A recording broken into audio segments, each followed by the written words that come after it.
So once you have this open, you'll have a .u project file over here, right? So what you'll do is you'll just click on the u project file. You'll right click.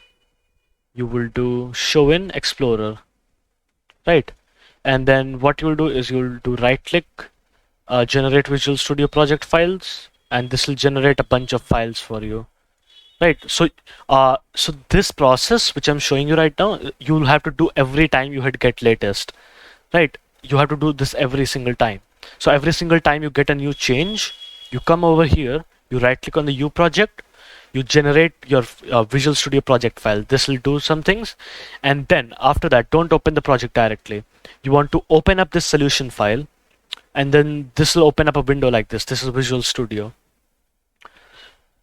Let this load up.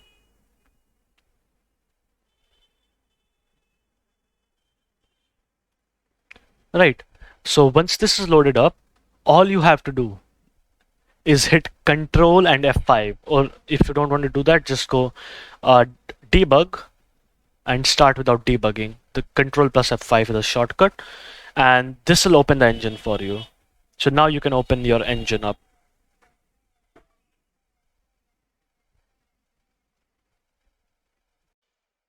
So here's my engine, and the first thing you want to do is you want to go to source control, connect to source control, and you want to select Perforce as your provider. And then you want to put in the server, which you put into the Perforce client. Then you want to put in the same username, which you put into the Perforce client. And then when you click this drop down, your workspace should show up, and just select it and do accept settings. Right, just click accept setting and it'll all work. And now, so one more thing, go to edit. Though this is just a one-time thing. So when you open up the project for the first time, you just go to open edit, editor preferences, and search for source control. And there will be this setting called automatically check out on asset modification.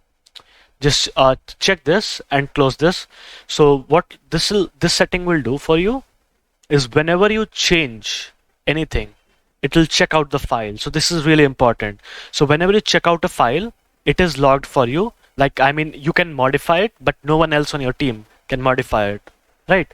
So whenever you change something, it will automatically check out it for you. For example, if I add a cube to this level, this will give me a notification soon. Oh wait, this is not connected. So once you add something to a level or like change a blueprint or something similar, there will be a notification popping up that package is automatically checked out. So that means you have logged the file for yourself.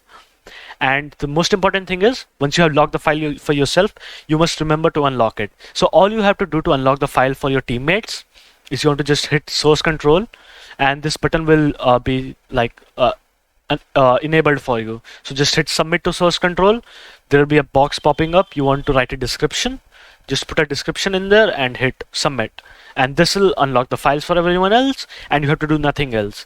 So basically your entire workflow is, so I'll just recap. So you want to select the root workspace whenever you want to get the changes from your teammates, right? You want to select the root folder, which is this one.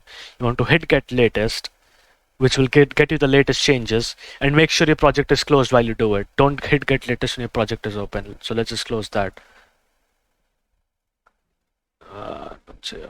Right. So now what we want to do here is so that's basically so you can hit get latest while click on your workspace root. Then all you have to do after this is you want to go right click on this, open with show in Explorer, go to this, and every time you get changes from your teammates, like any changes, you want to do right click on your U project file. You want to generate Visual Studio project files, which will give you the solution file again, and then you want to open the solution file, which will open this window for you, and then you want to go to debug and start without debugging. Make sure don't start debugging, start without debugging, right? That is basically what you want to do, right? And if it gives you errors, then just let me know. And now basically what you can do is you can just open your U project file or open it up from here. It doesn't really matter. Right, so that's basically all you have to do. When you want to get changes, hit get latest, go to your folder by right clicking, show in Explorer. So this is your project folder. And now you just want to do right click on your project, generate studio project files, open up your solution, and go to debug, start without debugging. Right. So that's all you have to do. Just keep in mind, every time you get changes, you have to do these two steps: right click and generate project files, and start with debugging. So that's basically it. And I'll see you guys later.